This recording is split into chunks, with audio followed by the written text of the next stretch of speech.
Hola, ¿cómo estás? Bienvenido, bienvenida a un nuevo resumen de la lección de Escuela Sabática Joven. Llegamos a la semana número 11 del trimestre, siempre guiándonos por nuestro folleto. El título de la lección fue Una vida de amor y el texto base estaba en Romanos capítulo 13. Bueno, Pablo se va a concentrar en la relación entre el cristiano y las autoridades, una relación que ni siempre es fácil de sobrellevar. El versículo 1 del capítulo 13 de Romanos nos recuerda que Dios de una u otra manera colocó las autoridades civiles con un fin justamente y que nosotros tenemos que someternos a esas autoridades. Vos seguramente, igual que muchas otras personas, has visto imperfecciones en los gobiernos humanos bajo los cuales nos toca vivir. Pero yo quiero que pienses en el gobierno que estaba describiendo Pablo en Romanos capítulo 13. Era ese mismo imperio romano que ya en el capítulo 8, versículos 35 y 36, se nos dice que está persiguiendo a los cristianos. De allí que las palabras de Romanos capítulo 12, versículos 14, 18, 19 y 21 tienen ya otro contexto, ya tienen más sentido inclusive.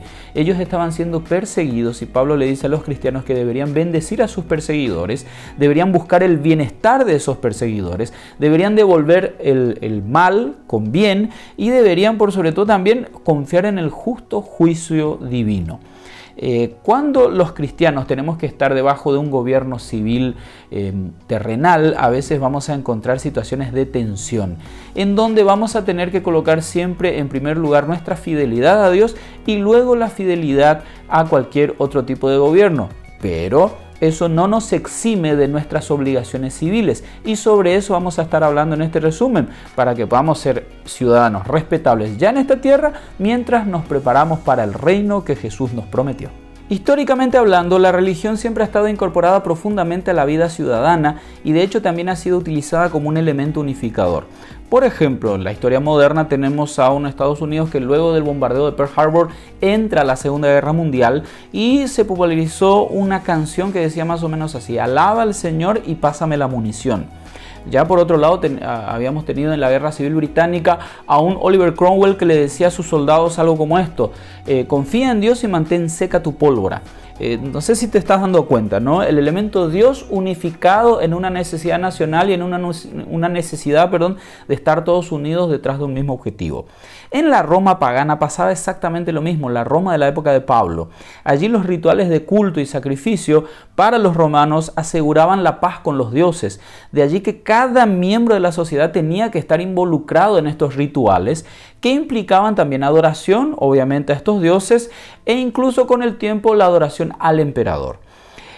Para poder escapar, de tu obligación en estos actos de adoración politeísta y pagana, tenías que formar parte de una religión que tuviera un estatus legal ante Roma. Esto pasaba con el pueblo judío. La religión judía era reconocida por la ley romana, pero no así la religión cristiana. De allí que los cristianos fueron perseguidos mucho, justamente porque se los llegaba a culpar de que, si pasaba algo con Roma era porque los dioses estaban enojados y eso tenía que ver con que los cristianos no querían participar de estos actos de adoración. Así estuvieron los cristianos hasta el año 313 después de Cristo.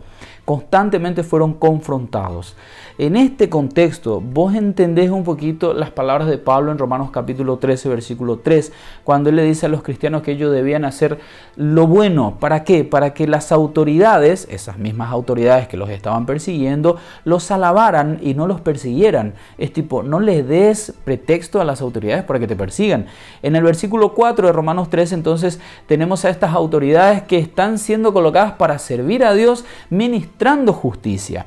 Este es un concepto que por ahí puede ser hasta contradictorio. Esos gobernantes que te están persiguiendo, pero al mismo tiempo, es que a lo que Pablo quiere llegar es que cada ciudadano cristiano tiene que ser un ejemplo y a través de ese ejemplo tiene que testificar acerca de que en realidad no hay motivo por el cual perseguir a ese cristiano. Vamos a elaborar un poquito más sobre esta idea.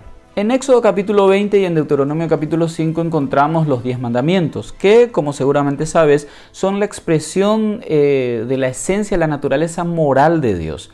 Sin embargo, no son el punto más alto de la moralidad, porque la moralidad, repitiendo esta palabra, no se basa tanto en lo que uno no hace, sino en lo que sí hace.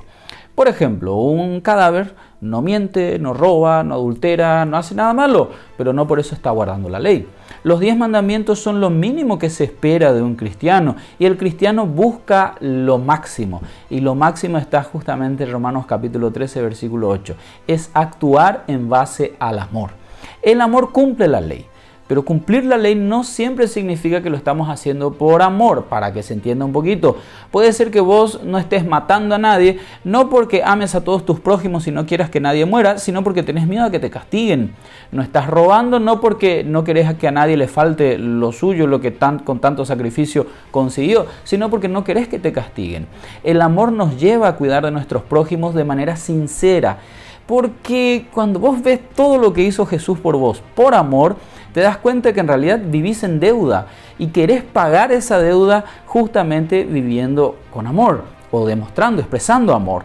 La exhortación de Pablo entonces allí en Romanos capítulo 13, versículo 1 al 10 es justamente la de que seamos buenos ciudadanos y justamente él toma los mandamientos, pero qué notable que él no toma todos los 10 mandamientos, sino que menciona solamente los últimos 5, que son aquellos que tienen que ver con todo lo que puede juzgar un gobierno terrenal, no matar, no robar, en fin, todo aquello.